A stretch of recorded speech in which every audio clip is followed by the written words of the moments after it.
김대중 대통령의 임기 마지막 날인 2월 24일. 김 대통령의 고향인 신안군 하이도 후광리 대통령 생가마당에서 조촐한 행사가 열렸다.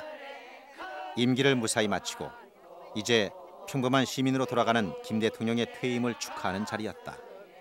평생을 민주화 투쟁의 기수로서 또한 지난 5년간 국정 최고 책임자로서 영역과 번뇌가 많았을 것입니다.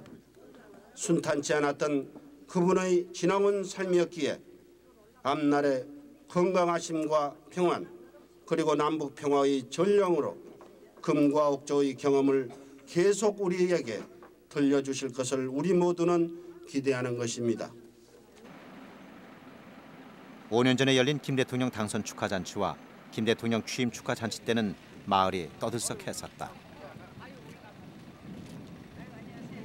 주민들은 이번 행사에 아무도 관심을 주지 않는 세상 인심이 못내 서운하다. 하지만 이곳에서 바다를 보고 자란 김 대통령에 대한 애정은 5년 전이나 지금이나 변함이 없다. 그간 얼마나 힘드셨습니까? 이제 평안히 쉬십시오. 인동초 향기 그윽한 고향 하이도가 있습니다. 유달산을 안아주는 영산강 바람이 순하게 불어주고 있습니다. 님 그려 우는 목포의 노래가 있고 항구에 맺은 절개 목포의 사랑이 있습니다. 이제 평안히 쉬십시오. 이들은 대통령에게 보낸 편지에서 초등학교 4학년 시절 큰 꿈을 안고 떠났던 이곳 고향으로 돌아와 휴식할 것을 김 대통령에게 제안했다. 이제 이곳에서도 산책을 하시며 동심의 세계 소년의 때를 회상하시면서 심기를 굳건히 하십시오. 그리고 뜨거운 눈물의 바다 번영의 도로로 남북이 오고 가는 감동의 드라마를 감상하시며 노후의 보람과 행복을 편히 누리십시오.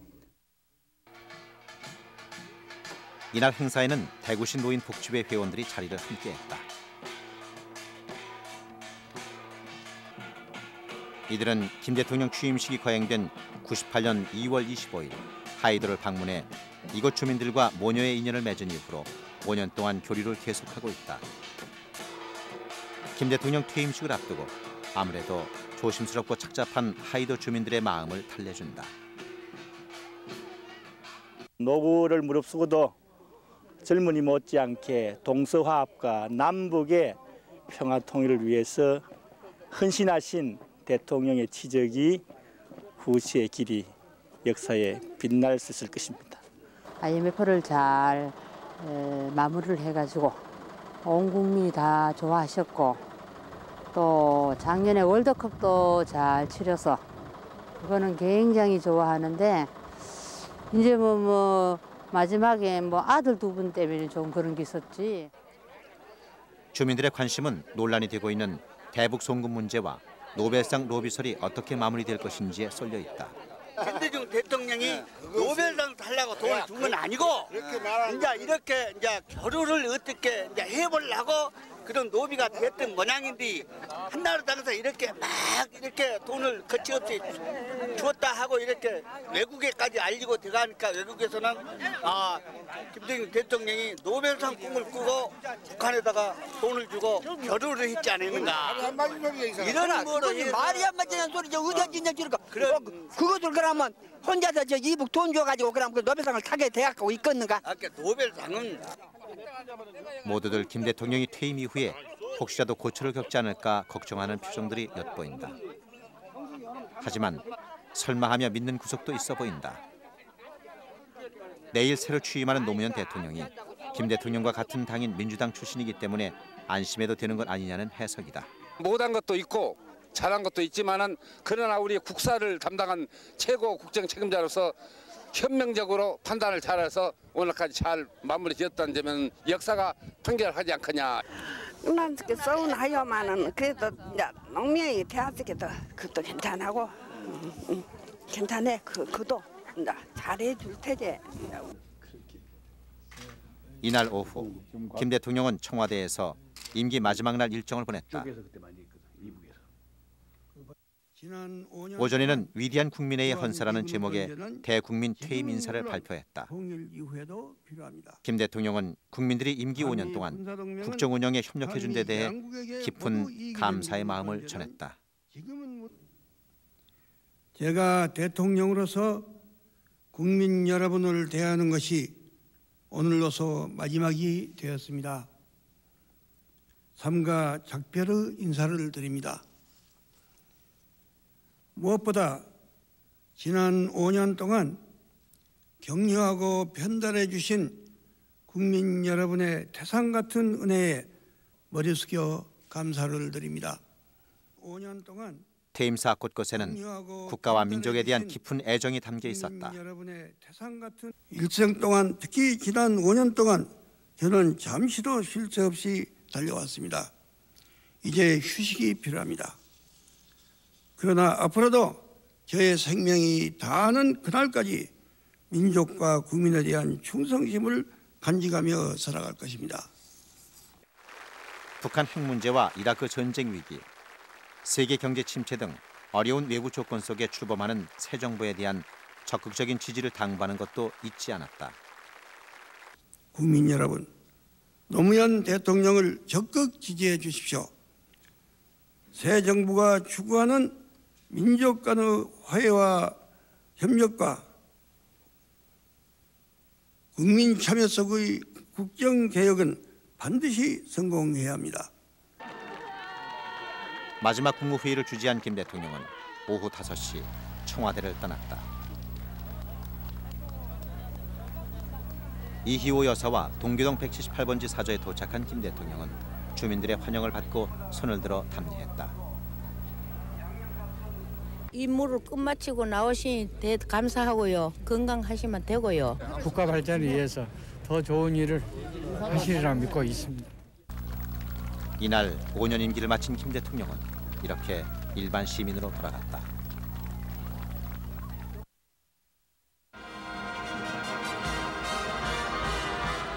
대통령으로서의 직책을 성실히 수행할 것을 국민 앞에 엄숙히 선서합니다.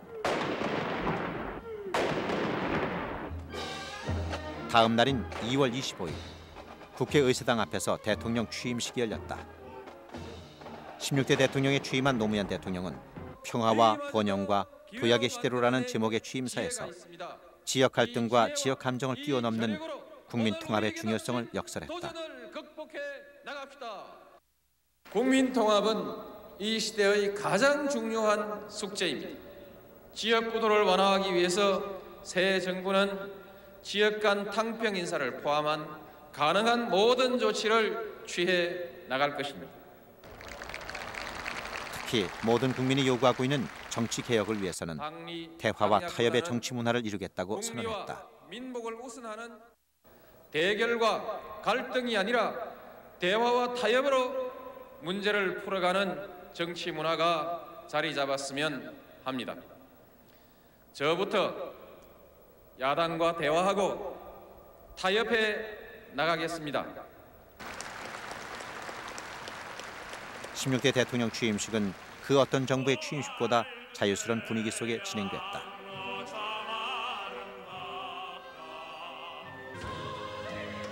국민이 대통령이다라는 구호를 내건 정부답게 취임식 역시 서민적이었다.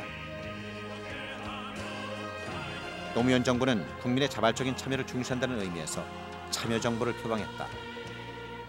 역사 속으로 퇴진한 김대중 정부는 국민의 정부를, 김영삼 정부는 문민 정부를 내세웠었다.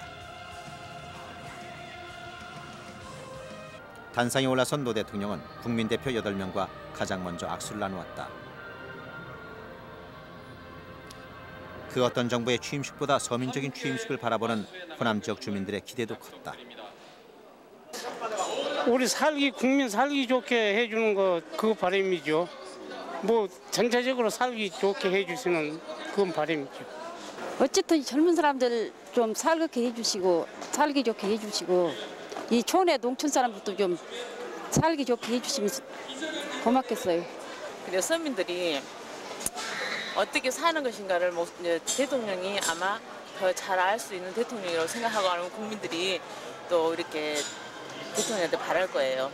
그 마무리 때가 조금 많이 흐지부지하고 또 많은 소리도 듣고 각 대통령 때마다 그러던데 이번에 노무현 대통령님도 좀 잘해서 끝에 가서 좀 많은 박수도 받고 많은 칭찬도 받았으면 하는 그런 소망이 있습니다. 참여정부가 출범한 지 20일이 지난 3월 14일 노무현 대통령은 대북 송금 의혹 규명을 위한 특검법을 국회가 의결한 원안대로 공포하겠다고 발표했다. 오늘 특검법을 공포하기로 결정했습니다. 가능성이 높기 때문에 노 대통령이 대북 송금 특검법을 전격 수용한 것이다. 지금 이 상황을 풀어가는 대북 송금 특검법은 야당인 한나라당이 국회에서 단독으로 처리한 법안이다. 그래서 그동안 민주당은 노 대통령에게 거부권을 행사하거나 적어도 조건부 거부권을 행사해 줄 것을 건의하고 요청했다. 대통령은 소속 정당의 많은 의원들의 의견을 존중해야 하지만 또한 독자적인 책임으로 소신에 따라 판단해야 합니다. 하지만 노 대통령은 일반인들의 예상을 뛰었고 특검법을 받아들였다. 정밀하게 저는 이번에 이 결정에서 신뢰를 존중했습니다. 한나라당이 약속했습니다. 약속했는데 그것을 제가 믿지 않고 거부권을 행사해버리면 그야말로 여야 간의 타협의 길이 막혀버릴 것입니다. 법이 공표되면 특별검사가 임명되고 빠르면 다음 달 중순쯤에 본격적인 수사가 시작될 것으로 보인다. 수사 대상은 2000년 6월 15일 남북 정상회담을 전후한 시기에 거액의 자금이 북한에 불법으로 송금된 사안에 대한 것이다.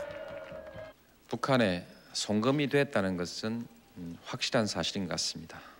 그러나 그 금액에 대해서는 정확하게 알지 못합니다. 제가 확실하게 확인한 것은 2억 달러밖에 없습니다. 수사가 시작되면 지난 2월 24일 퇴임한 김대중 전 대통령의 측근들에 대한 조사가 불가피할 것으로 보인다. 북한의 도로, 항만, 대북 송금 당시 국정원장을 지낸 임동원 전 대통령 외교안보 통일특보와 6.15 남북 정상회담 밀사역을 했던 박지원 전 청와대 비서실장이 조사 대상에서 빠지기는 어려워 보인다. 김 전 대통령 최측근들에 대한 수사가 시작되면 결국 수사의 칼날은 최종 책임자인 김 전 대통령을 향하게 될 것이다. 99년부터 이궈낸 성과라서 김 전 대통령은 남북 정상회담과 대북 송금 문제가 정치적으로 해결되기를 기대했었다. 그래서 김 전 대통령은 퇴임을 10일 앞둔 2월 14일 대국민 성명을 발표했다. 사업권을 얻었습니다. 이 자리에서 김 전 대통령은 남북 관계의 이중성과 북한의 폐쇄성 때문에 남북 문제를 불가피하게 비공개로 법의 테두리 밖에서 처리할 수밖에 없었다고 해명했다. 어떻게 하면 우리 국민이 안심하고 살면서 통일의 희망을 일구어 나갈 수 있도록 할 것인가 하는 충정에서 행해진 것입니다. 결국 실정법상 문제가 있다는 점을 인정하면서도 남북 관계의 특수성이 있기 때문에 사법 처리 대상으로 삼지 않았으면 좋겠다는 의사를 표시한 것이다. 저는 이번 사태에 대하여 책임을 지겠습니다. 다만 국민 여러분께서는 저의 평화와 국익을 위해서 한 충정을 이해해 주시기 간곡히 바람하지 않습니다. 그리고 모처럼 얻은 남북 간의 긴장 완화와 국익 발전의 기회를 훼손하지 않도록 최대한 아량으로, 관대한 아량으로 협력을 아끼지 말아 주시기를 바랍니다. 그러나 특검법은 일단 받아들여졌다. 특별검사의 수사 대상과 범위에 대해서는 여당과 야당의 의견이 서로 달라서 앞으로 협상이 더 필요할 것이다. 하지만 김 전 대통령으로서는 특검법이 공포됐다는 사실만으로도 부담이 아닐 수 없다. 공개적으로 문제된 이상 정부는 진상을 밝혀야 하고 모든 책임은 대통령인 제가 져야 한다고 생각합니다. 저는 여기에 대한 책임을 지겠습니다. 측근 인사가 조사를 받아야 할 뿐만 아니라 임기 동안 최대 지적 가운데 하나로 꼽히는 남북 교류와 민족 화해라는 성과가 훼손되는 것을 감수해야 하기 때문이다. 특검법이 공포된 직후 청와대 홈페이지에는 이를 비난하는 네티즌들의 의견이 밀려들었다. 노 대통령 취임 직전 민주당 대표직을 사퇴한 하나갑 의원과 정균환 원내총무를 비롯한 동교동계 의원뿐만 아니라 민주당 소장파 의원들의 충격도 컸다. 남북 관계의 특수성을 고려할 때 정치적인 해결 방안을 예상했던 시민들도 놀라움을 감추지 못했다. 상당 부분 국민들이 이해를 해야 되지 않는가, 저는 그렇게 생각하고 있고, 지금 이렇게 정치적으로 쟁점화되어지는 부분들은 오히려 참 국익이 이롭지 않다, 저는 그렇게 생각하고 있습니다. 법률적 해결에는 반대합니다. 그러나 정치적으로 해결해야 됩니다. 정치적 해결의 장은 어디냐? 국회거든요. 국회 충분히 그 야당을 설득하고 이해시킬 수 있는 방법으로 이 문제를 풀어 나가야 된다고 봅니다. 역대 정부가 그러해왔듯이 노무현 정부가 벌써부터 차별화 전략을 통해 김대중 정부를 딛고 나가는 것 아니냐는 성급한 전망도 나왔다.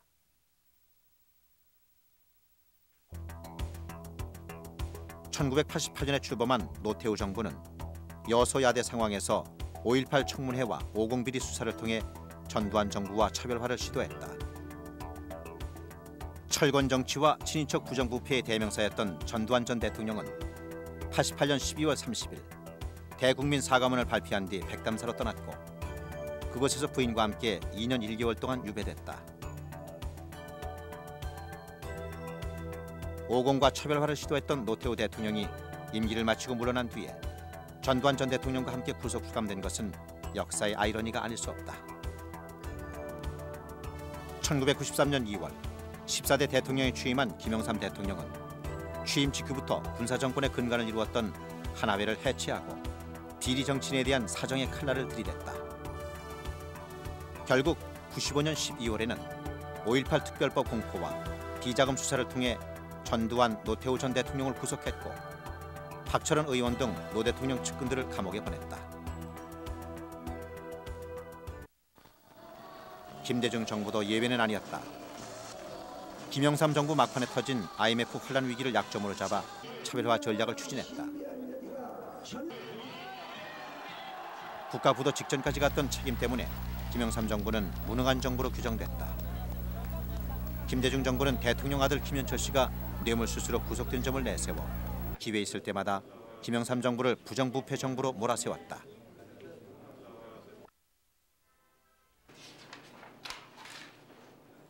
집권 초기에 안정적인 권력 기반을 확보하기 위해서는 전임 정부와의 차별화 전략을 시도한 것이 새 정부 출범 이후 공통적인 현상이었다. 과연 노무현 정부도 특검법 공포를 통해 역대 정부처럼 김대중 정부와의 차별화 전략을 시작한 것인가? 김대중 정부와 노무현 정부 탄생에 결정적인 역할을 한 호남 지역 주민들은 각별한 관심을 갖고 최근의 정치 상황을 지켜보고 있다.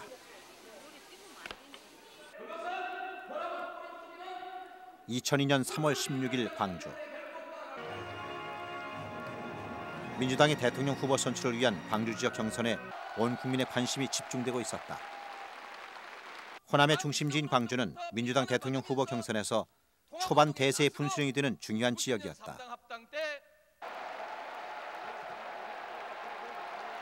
노무현 후보는 광주 경선에서 예상을 뒤엎고 1등을 차지했다. 이른바 노풍이 점화되는 순간이었다. 노무현 후보 득표수 595표.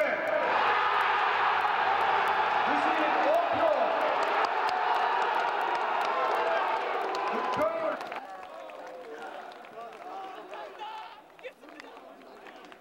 1,582명의 선거인단이 참여한 광주 경선에서 노무현 후보가 595표를 얻어 1등을 차지했다.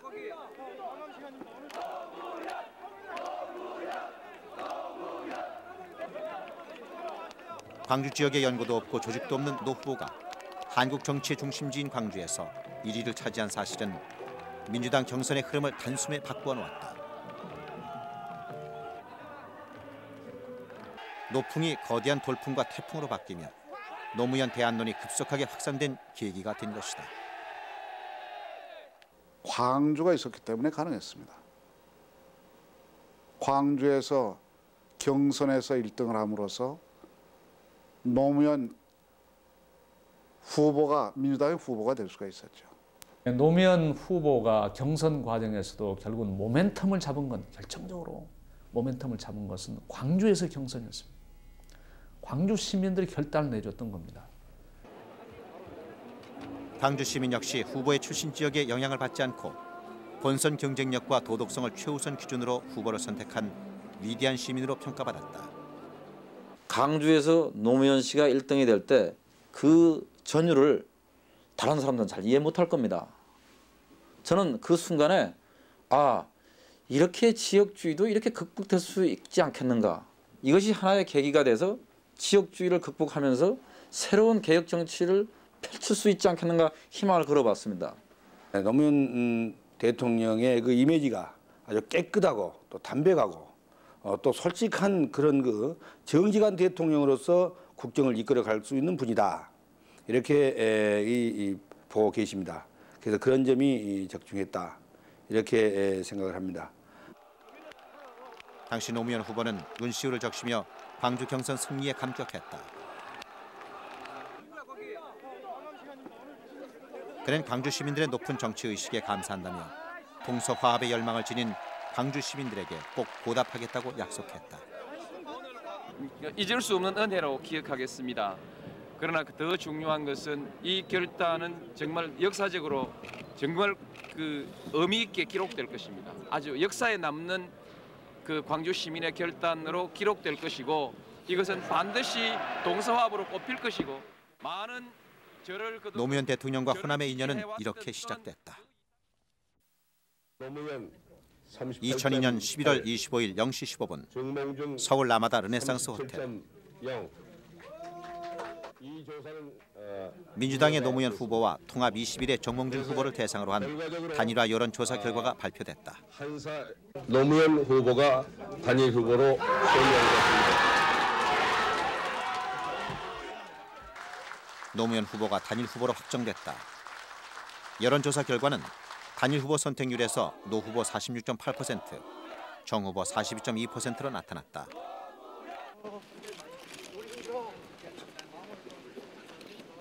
지역별 여론조사 결과를 보면 노무현 후보의 지지율은 호남 지역에서 정몽준 후보의 지지율보다 2배 이상 높았다. 전문가들은 호남 지역에 압도적인 지지가 없었다면 단일화 여론조사 결과가 바뀔 수 있었다고 설명한다. 결국 노 후보의 단일화 여론조사 승리에도 호남 지역 주민들의 탄탄한 지지가 바탕이 된 것이다. 노무현 후보의 원칙과 소신 그리고 호남인들이 바라는 정치에 대한 변화, 개혁의 그런 어떤 여망, 욕구가 95%라는 지지를 이끌어낸 것이다 하는 생각을 갖고 있습니다. 광주라는 건요, 노무현 대통령한테는 정말로 중요한 것입니다. 왜냐하면 광주가 없었으면 노무현 당선자는 나올 수가 없었어요. 반전의 반전을 거듭한 16대 대통령 선거에서도 호남은 변함없이 노무현 후보를 지지했다.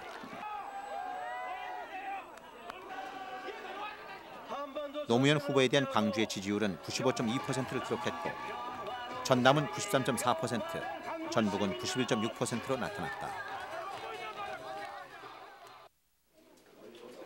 평균 90%를 훌쩍 뛰어넘는 호남 지역의 높은 지지도는 놀라운 결과였다.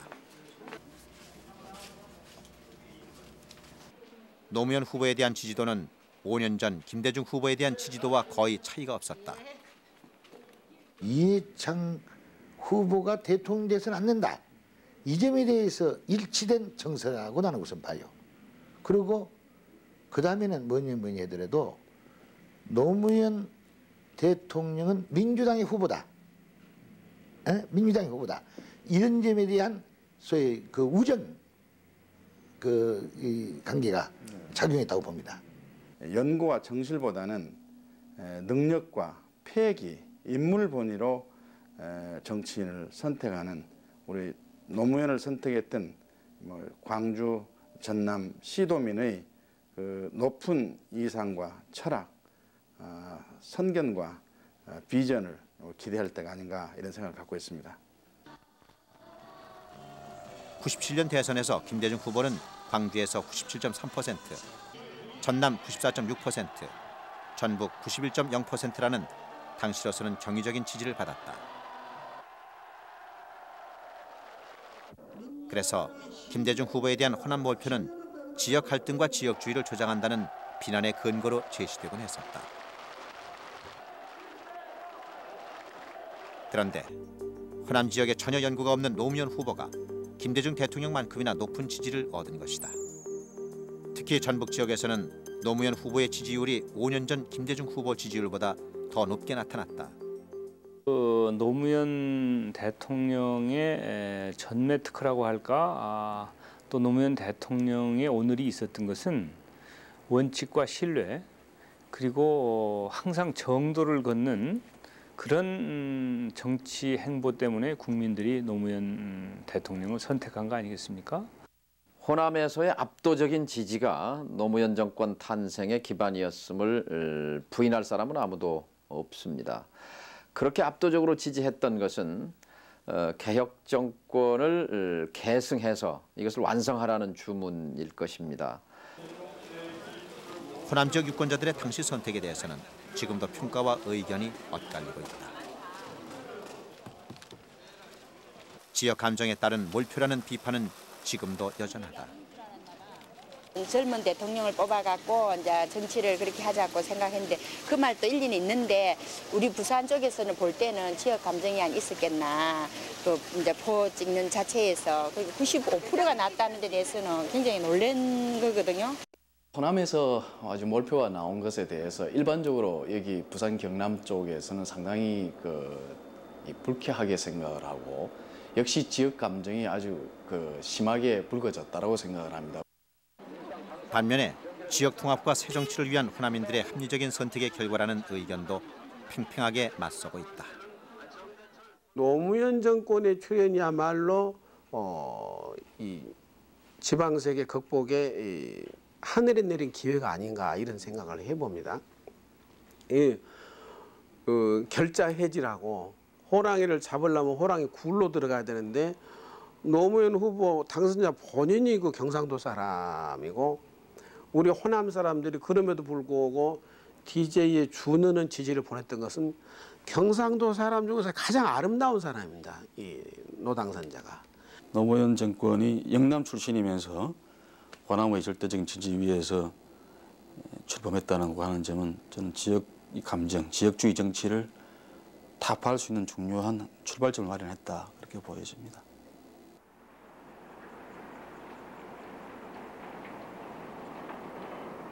노무현 후보에 대한 호남 지역민들의 지지에 대해 영남 지역 주민들의 시선은 일단 곱지 않다.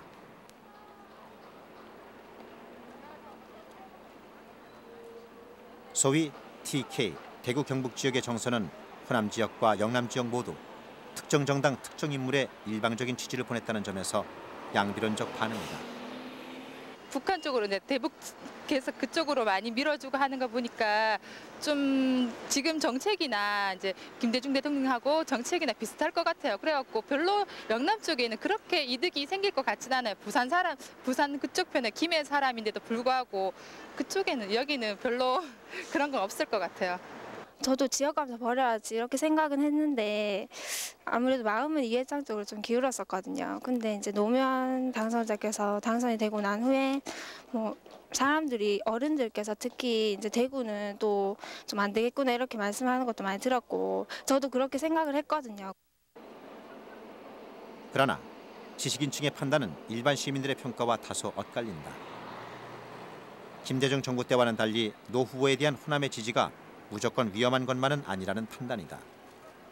호남의 표가 극단적으로 결집한 부분이 있다라는 생각도 있지만 또 역으로는 한국 사회의 이렇게 상당히 많은 어떤 면에서 정치적 폐해와 낡은 패러다임에 대한 이렇게 혁명적인 반격 뭐 이런 틀에서도 충분히 평가할 수 있는 내용이다 이렇게 생각합니다.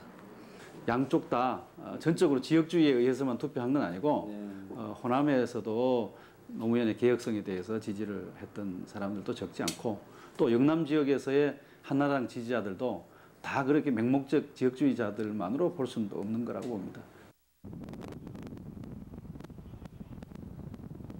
같은 영남권이지만 노 대통령의 고향인 부산 경남 지역의 정서와 시각은 대구 경북 지역과 다소 차이가 있다.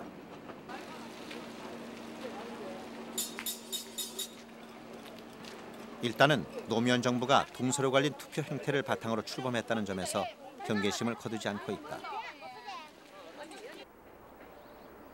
반면에 노무현 정부 탄생을 기점으로 지역주의나 지역 갈등을 해소하는 계기가 마련될 수 있다는 기대감도 엿보인다.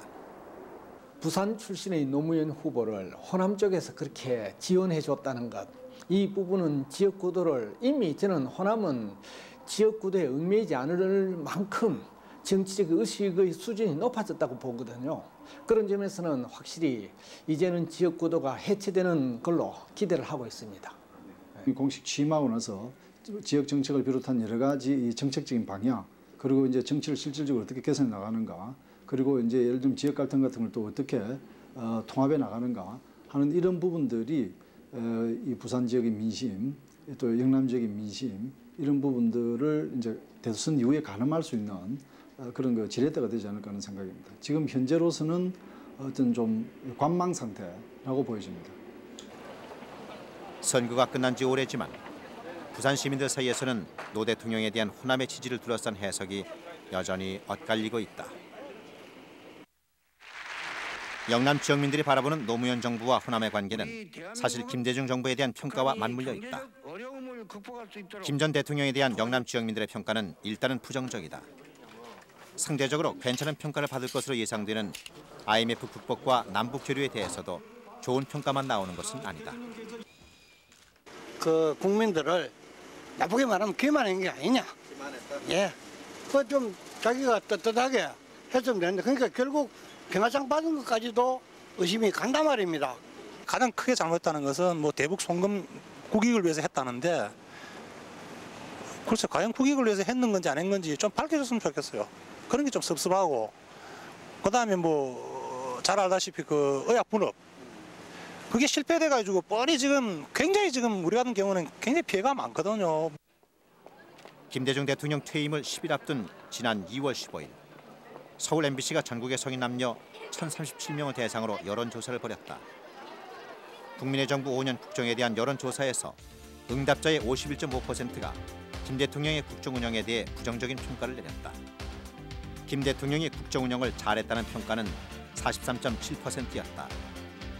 국민의 정부가 5년 동안 가장 잘한 일로는 성공적인 월드컵 개최가 꼽혔고, 경제 회복과 IMF 극복, 그리고 남북화의 분위기를 조성한 햇볕 정책을 잘한 일로 꼽았다.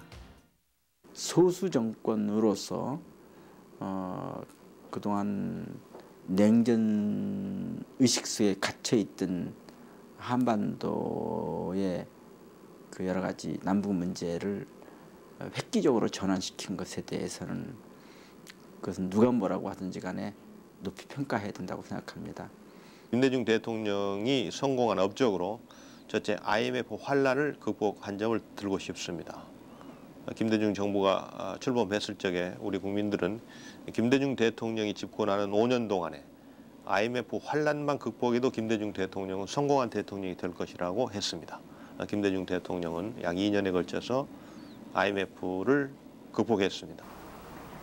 국민의 정부가 이룩한 성과 부분에 대해서는 야당인 한나라당 의원들의 평가도 크게 다르지 않다. 김 대통령에 대한 평가가 엇갈리겠습니다만은 저는 남북 문제에 있어서의 획기적인 진전이라든가 노벨 평화상 수상이라든가 그다음에 사회적인 약자들에 대한 제도적 배려라든가 이런 부분들은 분명히 뚜렷한 업적으로 남을 거라고 생각합니다. 햇볕 정책에 대해서 이런저런 시비도 많지만 또 지금 현재 북한의 송금 의혹 때문에 또 시달리고 있긴 하지만, 그러나 남북 관계에 있어서 큰 해빙의 물결을 만들어냈다. 또 앞으로 교류 협력의 그런 큰 물꼬를 터었다는 점에 대해서는 역시 역사적으로 높이 평가를 받아야 될 그런 지점이라고 생각합니다.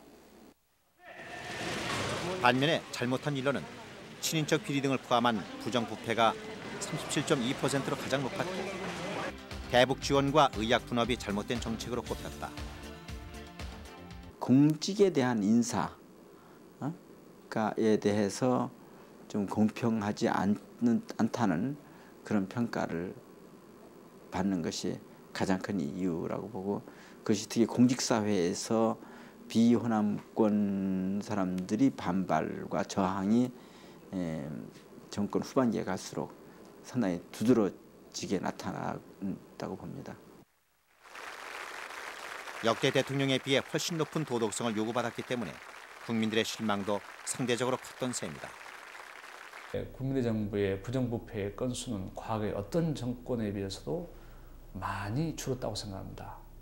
그 액수라든지 규모라든지 건수 면에서. 그러나 국민들이 기대하는 것은 적어도 국민의 정부는 여야 수평적인 정권 교체를 이룬 최초의 정당이고 뭔가 달라져야 될 정권이 아니냐. 이런 측면에서 국민들에게 실망을 준 것만은 틀림없습니다.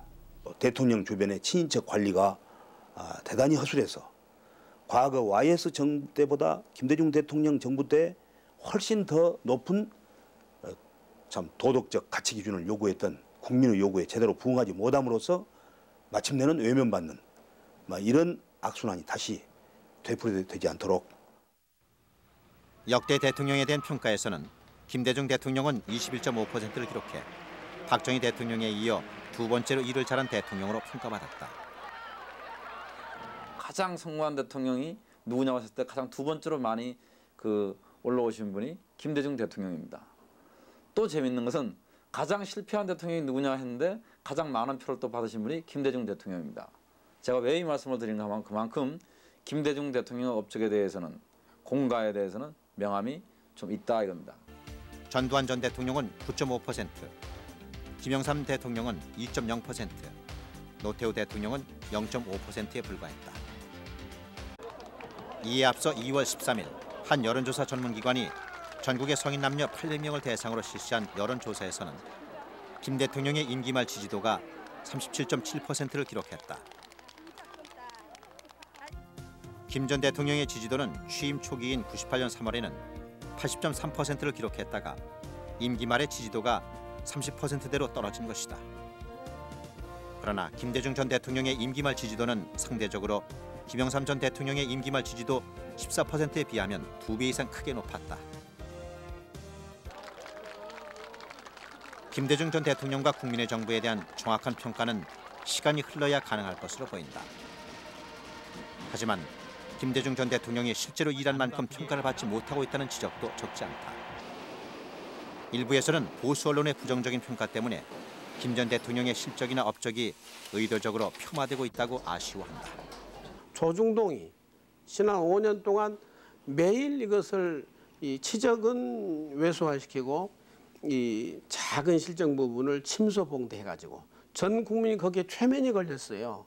열심히 이 일을 잘했음에도 불구하고 그렇지 않는 부분들을 부추겨가지고 침소봉대하는 그런 정치 공세에 의해서 아주 좀 못쓰게 돼 있는 그런 대통령으로 씁쓸한 뒤안길로 지금 가고 계시는 것 같은데, 저는 역사 분명히 평가하리라고 보고. 특히 김 대통령의 인간적인 부분에 대한 평가는 거의 주목을 받지 못하고 있다는 점을 아쉬워하는 사람들이 많다. 납치돼서 죽을 고비를 넘기고 감옥을 살고 그러면서도 내가 대통령 돼야 되겠다는 것을 한 번도 포기 없이 그거를 생활로 한 사람이다. 그런 점은 사실 보통 사람이 갖지 못하는 아주 그 신념과 결의가 아주 투철한 그런 분 아닌가. 최지근거리에서 모시다 보니까 밖에서 알려진 것하고 너무너무 차이가 있는 분이 하는 것을 제가 알았습니다. 물론 공부를 많이 하셨고 지식과 지혜가 큰 분이고 한 것은 알려진 사실입니다만은 제가 더욱 놀란 것은 굉장히 원칙주의자고 그다음에 이상주의자고 합리주의자고 논리주의자라는 점에서 큰 감명을 제가 받았습니다. 그래서 시간이 지나고 객관적인 평가가 가능해지면 국민의 정부 5년에 대한 점수가 더 높아질 것이라는 전망도 나오고 있다.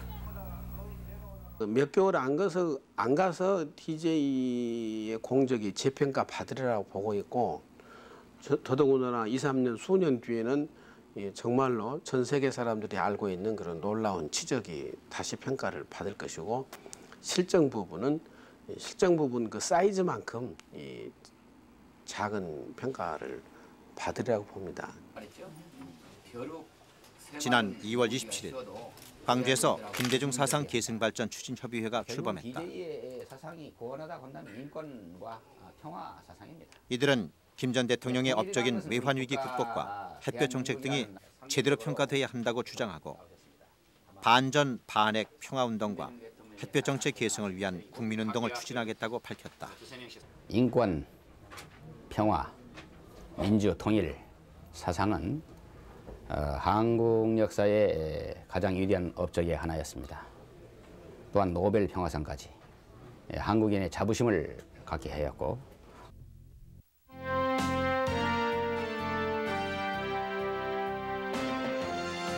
추진협의회가 김 대통령 정신 계승 학술 대회를 개최하고 금년 후반기에 세계 석학들을 초청해 김 대통령 사상을 조명하는 자리를 마련하게 되면 국민의 정부에 대한 인식이 달라지는 기회가 마련될 것으로 보인다. 이는 호남에 대한 평가에도 변화가 있을 것이라는 기대를 담고 있다.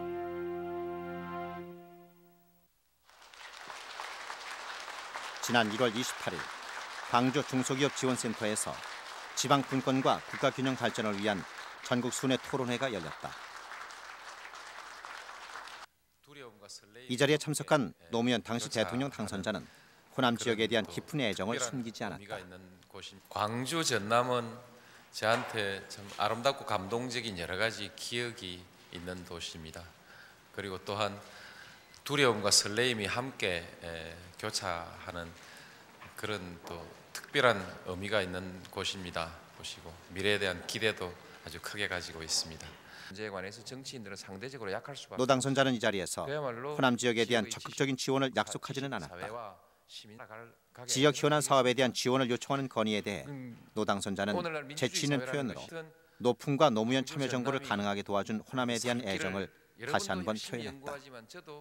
지난번에 나왔던 후보 중엔 뭐 제일 잘해줄 사람이 노무현 아니겠습니까?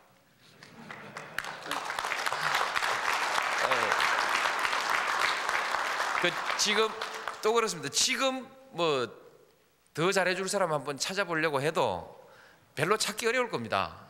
그러니까 기왕에 이렇게 결론 났으니까 믿고 한번 맡겨주시고 또 계속 도와주시면 저도 양심이 있습니다.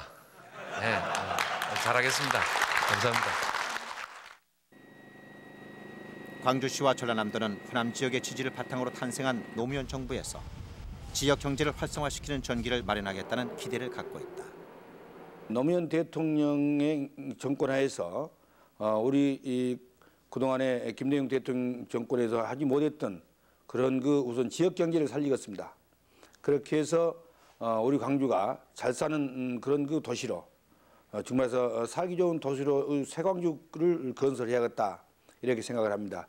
세계 경제의 중심지인 상해와 가장 근접해 있는 이곳 서남권 지역인 광주 전남에 어떤 적극적인 발전 전략을 세워서 국토 균형 발전을 이루는 그러한 정말 정책을 펼치는 5년이 되었으면 합니다. 특히 광주시가 기대하고 있는 문화수도와 첨단산업도시 추진은 노 대통령 공약 사업이기 때문에 이 같은 희망이 무리한 것만은 아니다. 파격적인 지원을 해달라고 노무현 후보를 지지한 것은 아니지만 그렇다고 호남이 불이익을 받아야 할 이유도 역시 없다고 보는 시각이다. 광주의 경제를 활성화시키는 재정 자립도를 일정 부분 끌어올릴 수 있는 경제적인 뒷받침 그리고 광주의 전통적인 애양으로서의 면모를 새롭게 갖춰갈 수 있는 문화수도에 대한 정책적 배려 이 두 가지가 앞으로 노무현 대통령에게 우리 광주 시민이 요구하는 바람이 아닌가 하는 생각입니다. 지난 2월 7일 광주 YMCA에서 한나라당의 개혁파 의원들의 모임인 국민 속으로가 토론회를 개최했다. 정당 영남당 호남당에서 벗어나서 상생의 정치 어떻게 할 것인가를 주제로 내걸은 이날 토론회는 여러 가지 측면에서 주목을 받았다. 대선에서 패배한 한나라당이 민주당의 아성인 광주에서 토론회를 개최한 데다 주제 자체가 심상치 않았기 때문이다. 한나라당 내에 인적 청산의 대상이 되는 분들이 다시 오히려 똑같이 이 당을 장악하는 그리고 민주당 동료 등계와 함께 각 당을 장악하는 그러한 우리가 진정으로 원치 않는 결과가 저는 나왔다고 생각합니다. 그래서 민주당 내 인적 청산도 매우 중요하고 반드시 빠른 시일 내에 실천되어야 할 과제라고 저는 생각합니다. 후보가 좋아서 여당과 야당이 호남과 영남 지역을 볼모로 삼는 대립의 정치를 끝내고 국민을 위한 정당으로 거듭나는 방안들이 제시됐다. 스스로 우리 지역사회가 반성하고 맹목적인 민주당, 맹목적인 한나라라는 지지에서 벗어날 때 진정으로 국토 균형은 된다고 보는 거지. 지금 아무리 국토 개발해봤자 저는 될 수 없습니다. 이 같은 생각은 호남 지역에서도 동감을 얻어내고 있다. 인적 청산론에 대해서 전적으로 수긍하고 동의하고요. 무엇보다 이 인적 청산이야말로 한나라당과 호남이 역사적으로 화해하는 전제 조건이 저는 된다고 봅니다. 이제 출범 한 달을 맞은 노무현 정부의 개혁 작업이 한창 진행 중이다. 그동안 노무현 정부와 호남의 관계나 미래는 명확하게 드러나진 않았다. 또한 노무현 대통령의 참여정부와 호남 사이의 바람직한 관계에 대한 정답이 따로 있는 것도 아니다. 해야 하고 광주와 전남의 문제도 이를 계기로 지나친 기대를 버리고 서로 협조하는 관계가 가장 적절하다는 의견도 나오고 있다. 이 지역의 발전에 노무현 정권 아래에서 아마 호남 형제 여러분들은 때때로 더 큰 소외감이 올지 모릅니다. DJ 대통령한테는 역차별이라고 해도 그래도 또 고화하는, 좋아하는 이런 게 더 이렇게 강했다 그러면 어쩌면 노무현 대통령 시대에서는 자꾸 뭔가 멀어져가는 듯한 느낌이 들 수 있다고 생각하는데 그걸 감당해 주셔야 합니다. 압도적으로 지지했던 것은 개혁 정권을 계승해서 이것을 완성하라는 주문일 것입니다. 이 정권을 만들어낸 핵심 기반으로서 끊임없이 격려도 하는 한편으로 잘못하는 일이 없도록 비판하고 견제하는 역할도 해주셔야 한다고 봅니다. 호남과 정부와의 지나친 밀착은 지역 갈등을 심화시키기 때문에 건전한 비판의 필요성을 주장하는 목소리도 나오고 있다. 꼭 호남을 위한 대통령이 아니라 이제 이 나라에 정말 지긋지긋한 고질병으로 자리 잡은 이 지역주의를 근본적으로 좀 혁파할 수 있는 그런 대통령이 되어달라. 또 우리 정치에서도 과거의 그 유물들인 권위주의와 그런 지역주의 이런 것들을 이용하는 정치를 좀 깨달라. 호남에 대한 부채의식을 뛰어넘는 대통령이 되어야만 되고 또 그렇게 되어야만 궁극적으로도 지역주의가 붕괴되고 또 호남에 대해서도 지금까지 우려하는 지금까지 우리 역사에 왔던 호남 차별의 문제도 근본적으로 해소될 수 있는 길을 칠 수 있다고 생각합니다. 무엇보다도 김 전 대통령 이후의 인물 공백을 우려하며 호남 지역 스스로 자생력을 키워야 한다는 조언도 있다. DJ라는 정치적인 거목이 대통령직을 수행하고 이제 퇴임을 하시다 보니까 정치적인 큰 우산이 없어져 가지고 정치적인 공동화 현상이 생겼다는 그런 의견도 있습니다. 새로운 시대를 호흡할 수 있는 그런 호남의 리더를 만들기 위해서 호남인들이 좀 정성을 모아주셨으면 좋겠다. 그렇다고 그러면은 분명 우리는 좋은 일꾼을 그리고 좋은 제목을 만들어낼 수 있고 그러한 제목들이 이 나라 발전을 위해서 큰 역할을 할 수 있을 것이다.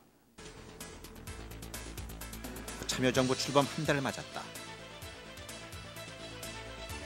출범 한 달을 계기로 노무현 정부 탄생 과정에 담긴 호남 지역 주민들의 기대가 무엇이었는지를 다시 한번 되짚어볼 필요가 있을 것이다.